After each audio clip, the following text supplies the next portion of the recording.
Well, now to a story of treachery and deceit. From the outside, they looked like a happily married couple, but when Faisal had doubts and turned to a lawyer, his wife took their breakup to the next level.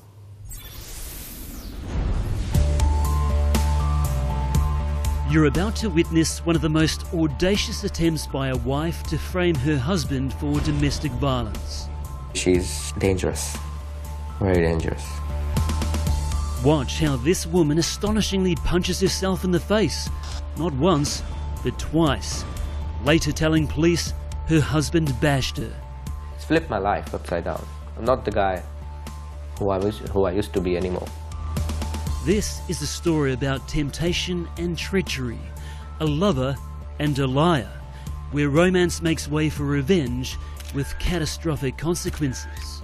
Well, I haven't actually heard of a scenario such as this, inflicting injury upon themselves in order to set up a scenario which results in someone else being charged. If love is blind, then Faisal only had eyes for Asma. She presented herself like she's the perfect girl on the planet. He met her through an online Muslim dating site and proposed soon after leaving Western Sydney to meet Asma in Morocco. However, while Faisal was hoping to return to Aussie with a life partner, he now believes Asma didn't share that dream. She's a greedy person. She's materialistic. The two officially tied the knot here last year, and Faisal was hardly frugal in making his new bride feel at home. He worked 2 jobs, spending everything he earned on his wife, from Gucci tracksuits to leather jackets, rings, necklaces and shoes, holidays and fine dining, parties in Morocco and money wired back to Asma's family. A fawning Faisal says he was a good provider. All this travelling, going back and forth twice and 3 times and doing all the functions, receptions, engagement, jewellery, stuff, probably I'm under 200,000.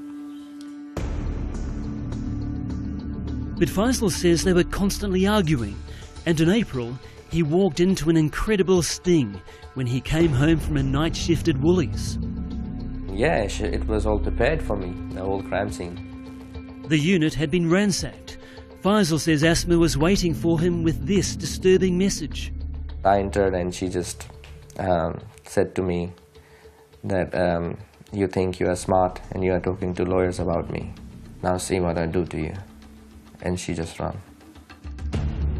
CCTV captures the bizarre events that followed. Asma runs from the apartment and into the lift. She presses the button. Takes a few moments before the incredible Asma attack. She gives herself 2 uppercuts to her face and clutches her cheek. She then checks her handiwork in the mirror. Seemingly satisfied with her self-inflicted punishment, Asma eagerly waits for the lift door to open.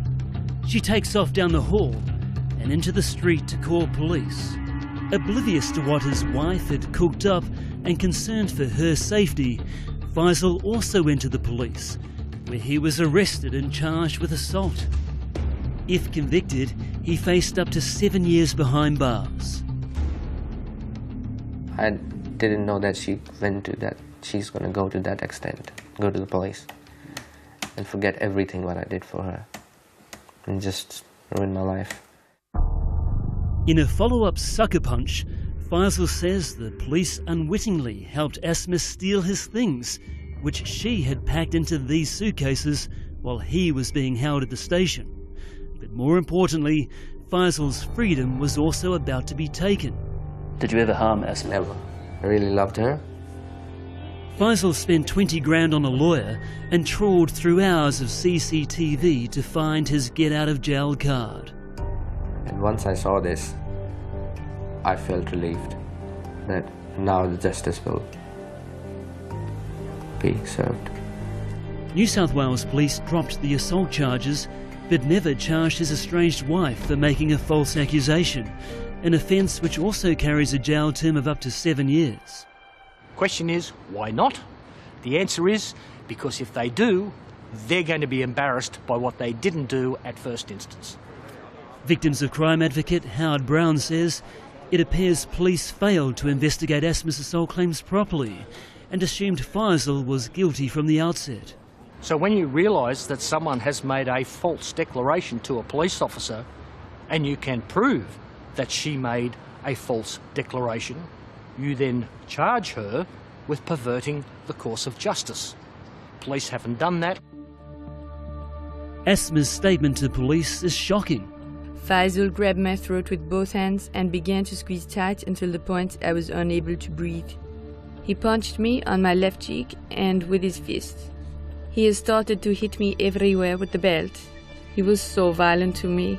I thought I was going to die. Faisal suspects Asma's motive was an email she discovered he had sent to a visa migration agent. He says he wanted out of the marriage, which was potentially a threat to her ability to stay in Australia. What do you feel when you look back at these photos of her? Sad that I shouldn't have done that. Should have known better? Yeah, should have known better. Asma has since disappeared somewhere in Australia, leaving Faisal to deal with the fallout from false love. He's battling away in average shared accommodation to help pay off his debts. The hurt hubby now wants his estranged wife charged, held accountable and deported back to Morocco. I am the victim now. I got used and abused over and over again, mentally, financially, emotionally, you name it. I'm the victim. So she did that. Now it's her turn to face the consequences. Faisal says he's got a long road ahead before he's capable of finding love again, but says he's learned a valuable, albeit expensive, life lesson. If God shows you true colors of someone, don't try to paint a different picture. Just stick with that. You'll end up like me. New South Wales Police are now reviewing all the evidence. We will let you know the outcome.